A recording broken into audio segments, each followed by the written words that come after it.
Hello mga bata! Ngayon, tatalakayin natin ang supply function. Pero bago yon, alamin muna natin kung ano ang ibig sabihin ng supply. Ang supply ay tumutukoy sa dami ng produkto o serbisyo na handa at kaya ipagbili ng mga producer sa iba't ibang presyo sa isang takdang panahon.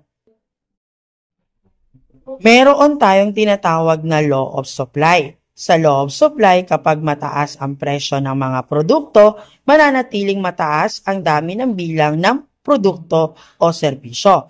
Bakit? Dahil kakaunti lamang po ang may kakayahang consumer o tao ang bumili ng mga produkto o serbisyo dahil nga po mataas ang presyo.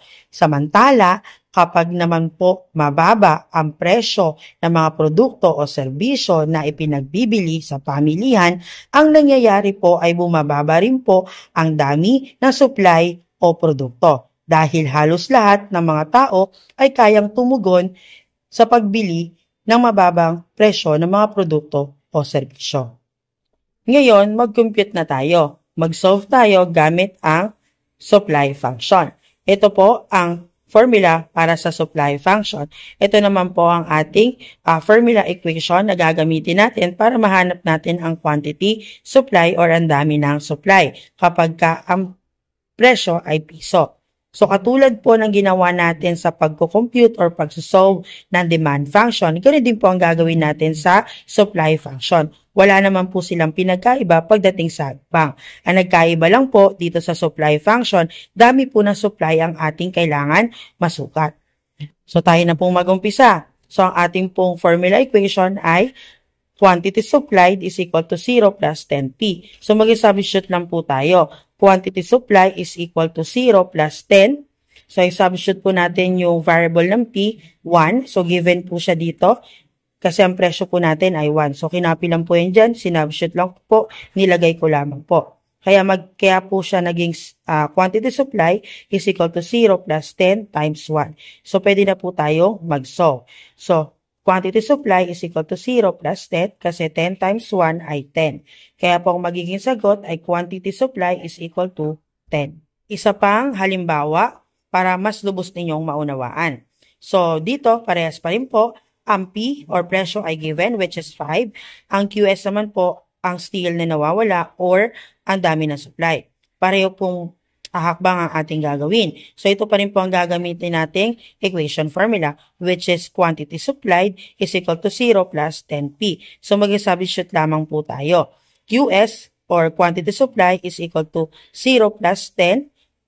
Kaya po ito naging 5 kasi sinubstitute lang po natin yung variable ng P which is 5 po. Kaya siya naging QS or quantity supply is equal to 0 plus 10 times 5. So mag-solve na po tayo. So QS or quantity supplied is equal to 0 plus 50 kasi po 10 times 5 is equal to 50. Kaya po ang naging sagot ay quantity supplied is equal to 50. So yan po ang sagot dito. Ang sagot naman po dito ay 10, dito naman po ay 50. So napaka-easy lang po ng compute ng supply function. Now, isa pang halimbawa. What if ang nawawala na naman po ay presyo? At ang QS or quantity supplied naman po ang given. Wala pong pinagkaiba, ito pa rin po ang gagamitin natin na formula sa demand function at ito po ang ating equation formula na gagamitin natin. Pareho lang po dun sa equation formula na ginamit natin sa mga naunang na-solve natin o na-compute. So, tayo na pong mag-umpisa. So, ulitin ko po, ang hanapin natin ay ang presyo kasi po ang quantity supply dito ay given which is 30. So, susundan lang po natin ang formula. Dito, mag-substitute tayo pagkatapos magta-transpose. Pareho lang din po talaga sa demand function kung natatandaan nyo. So, ang QS or quantity supplied is equal to C plus DP. So, tayo pong substitute po muna. So, isa-substitute po natin yung variable ng QS or quantity supply which is 30. So, kaya po siya naging 30 dito is equal to 0 plus 10P. So, ulitin ko po, saan po nakuha ang 30? Ang 30 po ay sinubstitute lang po natin sa QS. Siya po kasi yung quantity supplied. Given po siya dito. So, next po tayo. So, magta-transpose na po tayo. So, magtapos po natin mag-substitute ang bilang ng quantity supplied which is 30, tayo na pong magta-transpose. So, bali po si 10P ililipat natin siya dito. Si QS naman or quantity supply na 30, ililipat po natin on this side. So, magiging 10P is equal to 0 plus 30. So, naayos na po natin, nakapag-substitute na po tayo at nakapag-transpose, pwede na po tayong mag-solve. So, pag-solve po, magiging 10P po, bababa po natin yung 10P, i-add po natin to. 0 plus 30 is equal to 30. So, magiging 10P is equal to 30. This time, magde-divide po tayo. So, 10P divided by 10 is equal to 30 divided by 10.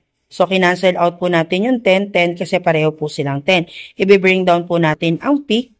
Then, i-divide po natin sa 30 kay 10. So, 30 divided by 10 is equal to 3. Kaya ang naging sagot po ay P is equal to 3. So, ibig sabihin, ang presyo po ay 3 piso or 3 pesos. Samantala, ang quantity supplied naman po ay 30. Now, tumungo naman po tayo sa supply curve. Sa supply curve po, makikita nyo po ang isang graph. So, gagawa po kayo ng graph na kung saan magpapakita ng pagbabago ng presyo at pagbabago ng QS or quantity supply. So, sa pagbuo po ng supply curve, kinakailangan maglalagay po kayo ng label. So, dito po, ito po ang presyo at dito naman po, ito naman po ang QS or quantity supply. So, kung makikita nyo dito sa supply schedule natin, kompleto na po ito. Ulitin ko po, ang supply schedule po ay talaan ng mga presyo at ng quantity supply. Makikita din dito na kapag tumataas at bumababa ang presyo, bumababa at tumataas din naman po ang quantity supplied. Ganon din po sa supply curve. So, umpisa na po natin ang mag-graph or mag-plot ng ating mga numbers dito. So, nag-plot lang po tayo, 1. So, ito po, 1 presyo. Tapos, QS or quantity supply, 10. So, ayan, plinat lang po. Next, 3 naman po ang presyo. Punta po tayo sa 3. Ito po ang 3. Then, ang QS naman po or quantity supply ay 30. Ayan. Itatapat nyo lang po. Ayan. So, na-plot na po natin. Sunod naman po ipa-plot natin ay ang presyo ng 5. Punta po tayo sa 5, which is ito. Tapos, ang QS or quantity supply na 50. So, 5. Hanapin po natin ang 50, sorry. So, ito po ang 50. So, nakapag-plot na po tayo. Ulitin ko po, 5. Tapos, 30. Ayan. So, na-plot na po natin. So, ang tawag po dito ay supply curve. Ang supply function, supply schedule, supply curve, ginagamit po sila para higit na maunawaan kung paano nagbabago ang supply kapag tumataas o bumababa ang presyo ng mga produkto o serbisyo sa pamilihan. Naway may naunawaan kayo ngayong araw. Yan lamang po. Maraming salamat!